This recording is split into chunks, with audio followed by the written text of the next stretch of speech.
You know what I think one of the greatest movies, or two movies of all time are? Now, this is where I'm going to get my nerd on, so I apologize. But Avengers Infinity War. And some of you are like, what are you talking about? Well, so Avengers Infinity War, it sets up this big battle between the big bad guy of the Marvel Universe, Thanos. And some of you are like, why is he talking about this? I'm a nerd. Get over it. You hired me. So anyway, but it sets up this big battle. And the whole time he's collecting these stones. And these stones, what they're going to do is if he has them all, he can wipe out half of humanity. And what happens, and I remember sitting in the theater, he collects all 5 of these Infinity Stones. And Thor, he's one of the characters, he comes over and throws his axe and it hits him, and Thanos says, "You should have gone for my head." And then he snaps his finger. And then half of humanity just vanishes. And then the end of the movie, you see Thanos sitting there all by himself on a planet. And I remember sitting in the theater thinking to myself, this can't be the end of the movie. That's not how it's supposed to go. That's not how it's supposed to end. Superhero movies are supposed to end with the superheroes winning the day, but it didn't.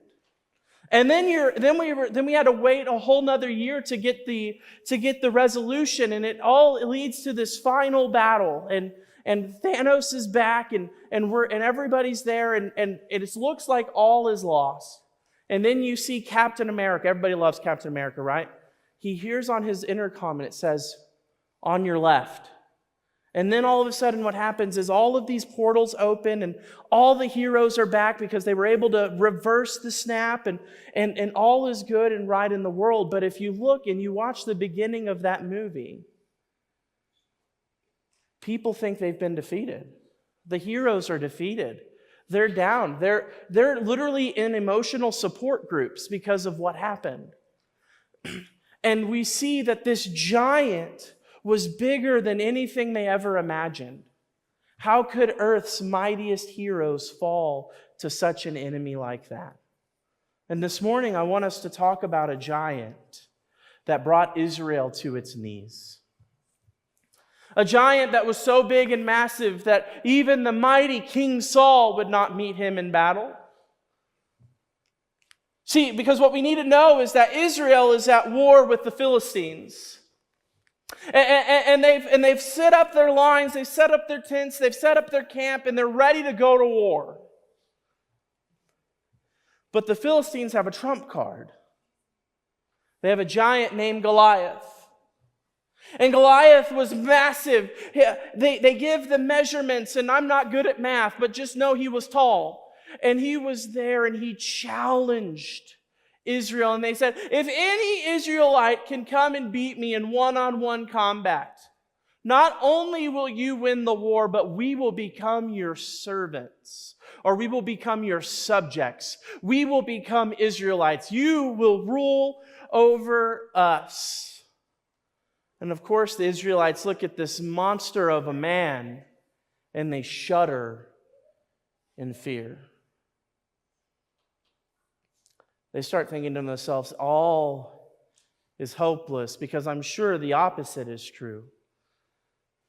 As if an Israelite lost that battle, the Israelites would have become their subjects.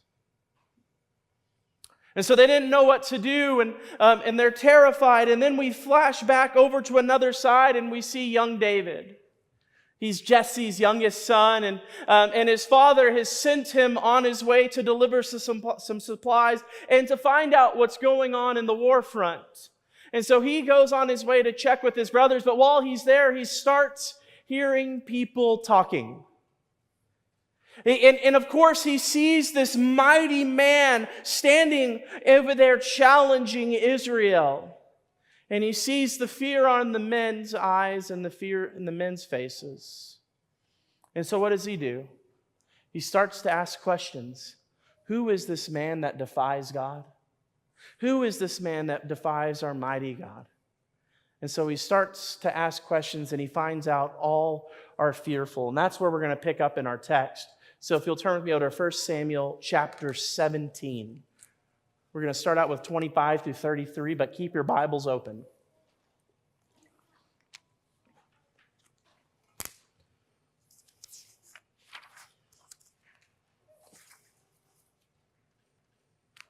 So 1 Samuel chapter 17, starting in verse 25, it says this, "Now the Israelites had been saying, 'Do you see how this man keeps coming out? He comes out to defy Israel. The king will give great wealth to the man who kills him.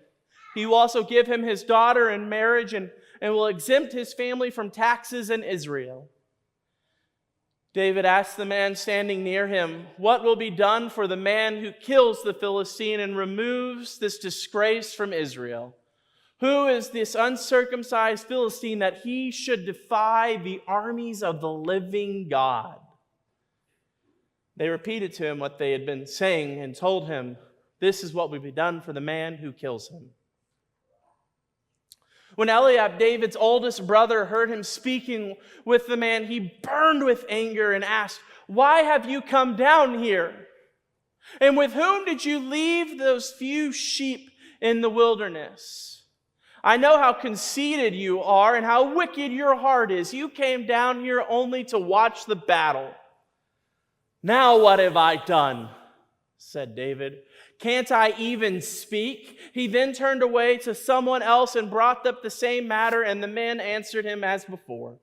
What David said was overheard and repeated to Saul, and Saul sent for him. David said to Saul, 'Let no one lose heart on the account of these Philistines. Your servant will go and fight him.' Saul replied, 'You are not able to go out against this Philistine and fight him. You are only a young man, and he has been a warrior from his youth.'"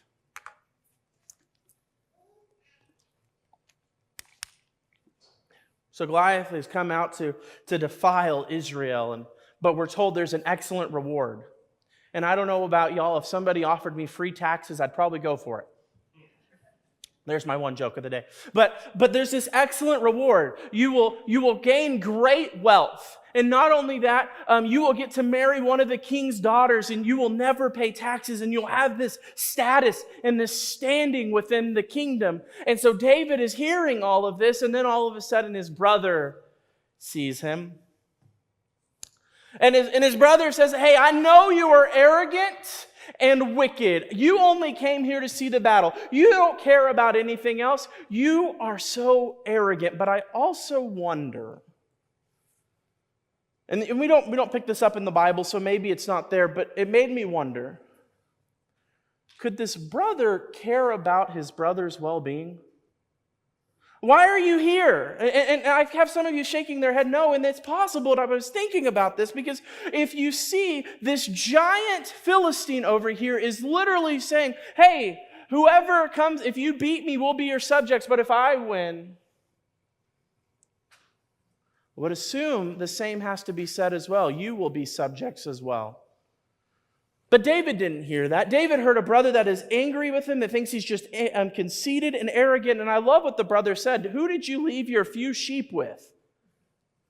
I don't know if y'all caught that. Your very few sheep. I mean, what are you doing here, David? Why are you here? And there is this conflict going on. And then David says, "Now what have I done? Am I not allowed to breathe oxygen? Is that what you're saying, brother, that I can't be here? Can I not talk to people? Can I not speak?" And then I love what David does immediately. He says, "Okay, I'm done with this. I'm going back over here, and I'm going to continue asking my question and my query." And then what happens is he's continuing to ask. Word is starting to spread throughout the camp that there is somebody in the camp who might be willing to face Goliath. And what happens is Saul calls on David, and David is brought to Saul, and what he does is he tells Saul, "Okay, I'll do it.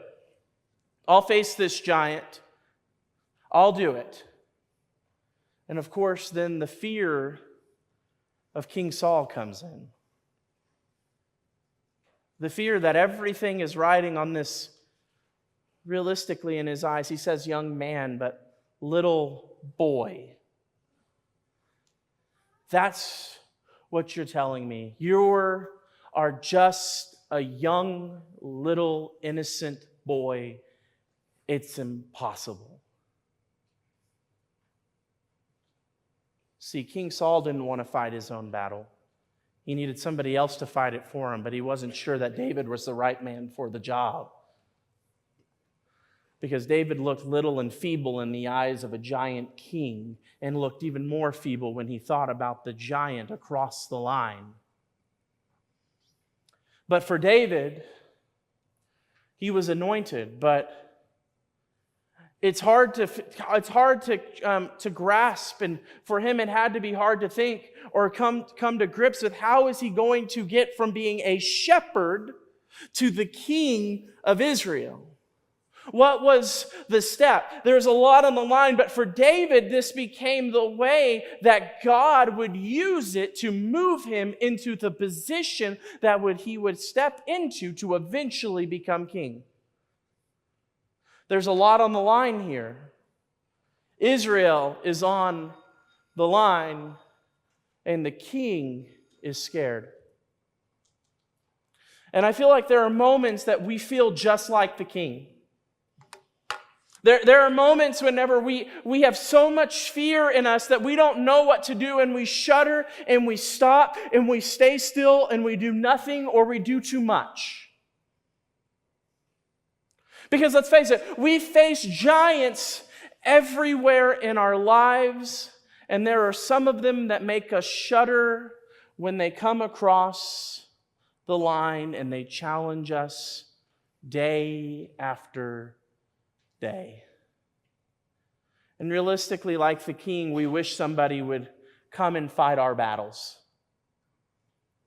Or we wish that somebody would just come and take away whatever it may be. They would take away this giant and it wouldn't be a part of our life anymore. Because let's face it, we face giants that have been killing and hurting and making our families shudder for generation after generation after generation.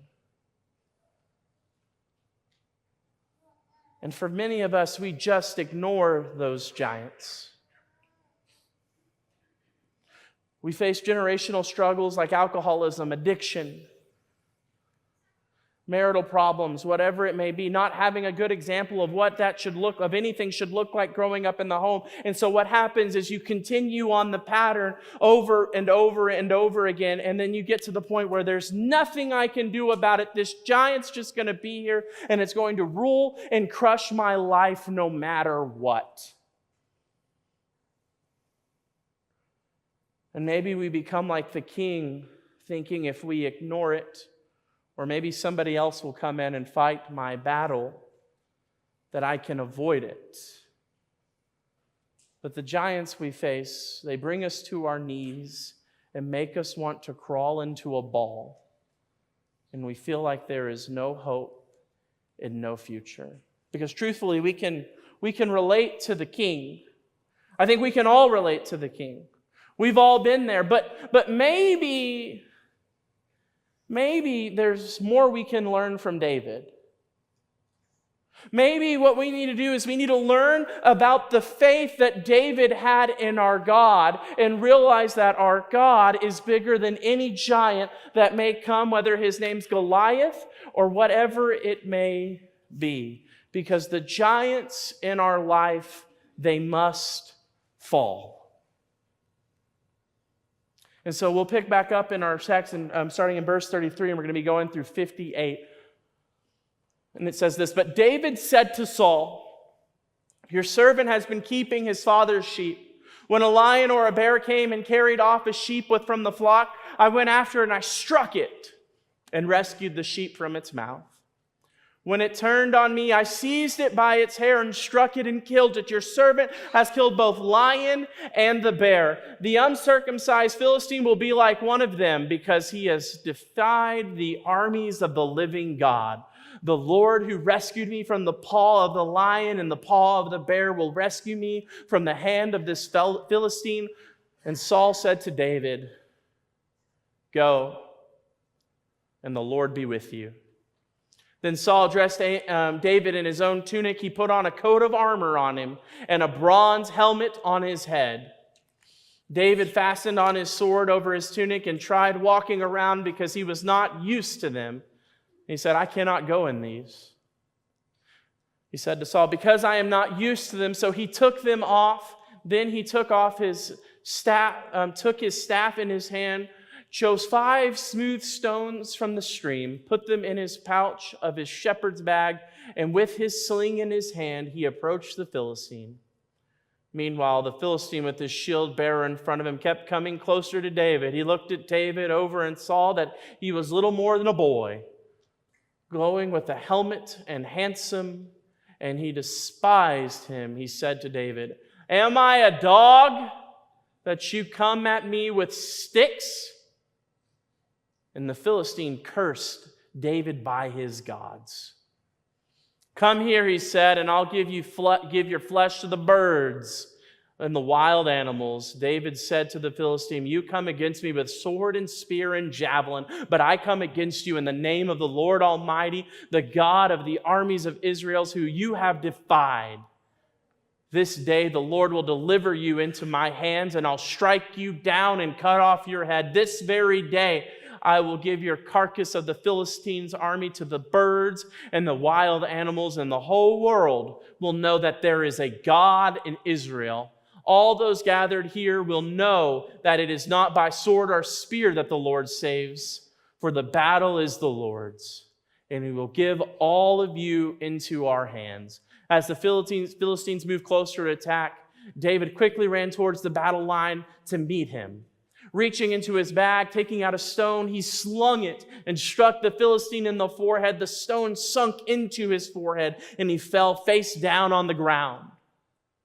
So David triumphed over the Philistine with a sling and a stone.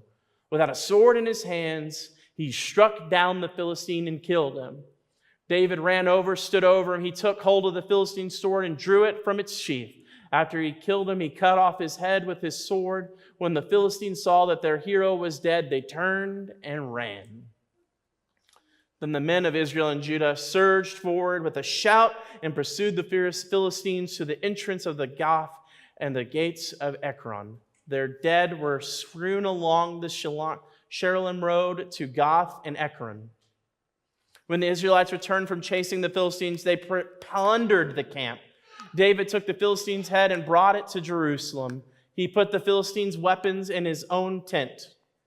As Saul watched David going out to meet the Philistine, he said to Abner, commander of his armies, Abner, whose son is that young man? And Abner replied, as surely as you live, Majesty, I don't know. The king said, find out whose son this young man is. As soon as David returned to killing the Philistine, Abner took him and brought him before Saul, with David still holding the Philistine's head.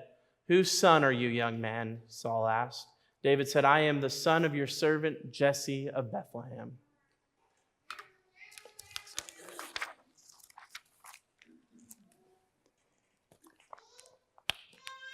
See, I love what David tells Saul. He says, Saul, I've been keeping sheep, and anytime a lion or a bear would take it, I would strike him down and I would kill him. I would protect the sheep. And in the same way that I protected these sheep, I will take out the Philistine. In other words, God has been preparing me for this moment. See, David learned a lot from the flocks. David learned a lot about what it means to be a warrior from tending the sheep. David learned a lot. I think God sometimes places us in situations where we learn a lot about the things that he's going to use us for in the future, even though we don't understand it. For David, it was the sheep. And he says, and if God was with me against the lions and the bears, he will be with me against this giant Philistine named Goliath. And it's when Saul started to realize that there might be something special about this boy.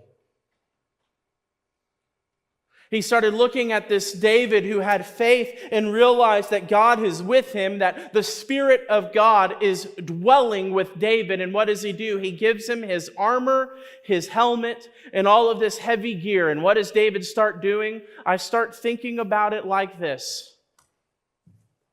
I mean, except for I'd be on my knees because I'm short, I'm tall, I'm a giant. But a little boy walking around, it'd be like Jackson wearing his dad's clothing. It's not going to quite fit well, is it, Jackson? No.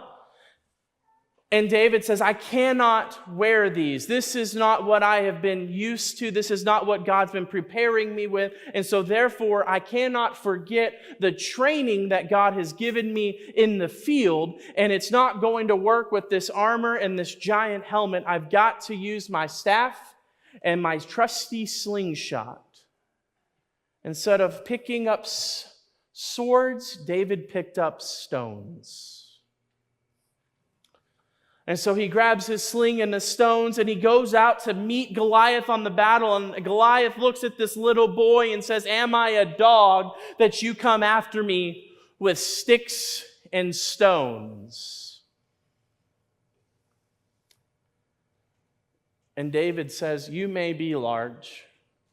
You may be big, you may have more experience. You may have been in the army your whole life. You may have been a warrior. You may have came out of the womb holding a sword. But it does not matter what you're holding or what you've done, what your experience is, because you will never out have the experience of the Lord God Almighty. And the God who has been with me this entire time is not going to let me fall short to you, a giant Philistine, because I have God, the God who crashed the river, the God who sent his people out of Egypt, the God who helped the people through the Red Sea, the God who helped the people through the wilderness, and the God who conquered and gave my people the land of Canaan.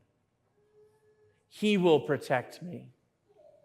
And what happens is he goes up and he runs up to the line, he grabs a stone and he swings it, and it sinks into the Philistine's forehead.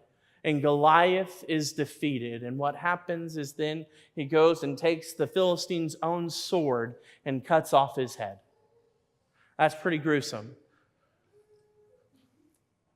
But he takes that head and he shows it to King Saul.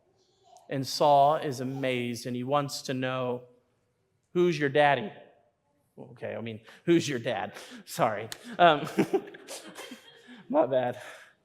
I cracked myself up. Anyway, and David tells him, I am Jesse's son.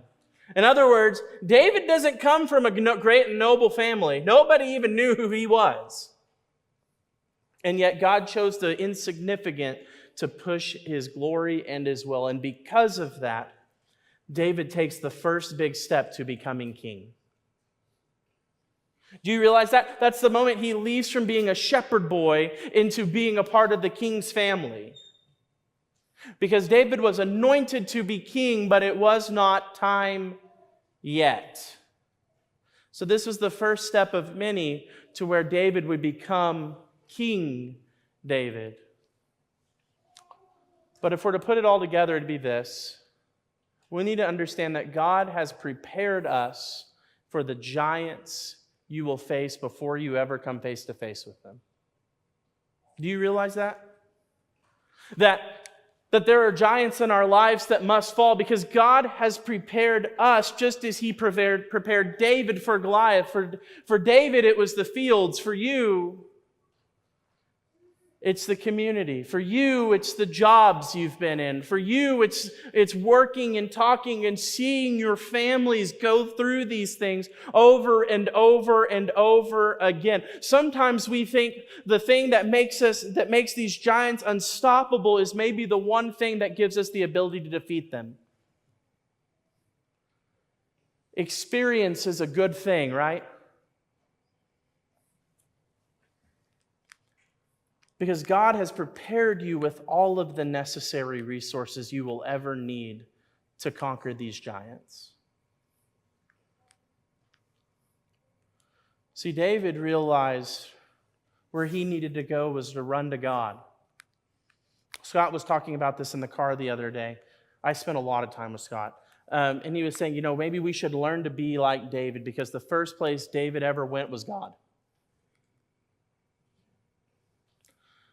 And sometimes the provision that God has given us is the ability to have communication with him. Sometimes it's the people that God has placed in your life. Sometimes it's maybe it's that horrible job that you dislike right now is preparing you for your future. Do you think David probably thought to himself, you know what I want to be when I grow up? A shepherd. I want to go and tend sheep. That may not have been his first choice, and yet God used shepherding to prepare him for leading. It's in those moments, the small things, the places where we don't want to be, that God shapes us and molds us. And the second thing that I think is really important is we must never forget where we came from. Sometimes we conquer, God conquers a giant in our life and we forget what it took for us to get to that point. We cannot forget where we came from. And it's the same way with David trying to wear the cloak and the armor and all these other things. That's not what God prepared him for. God prepared him with the stick and a sling. Guys, we've got to remember where we came from.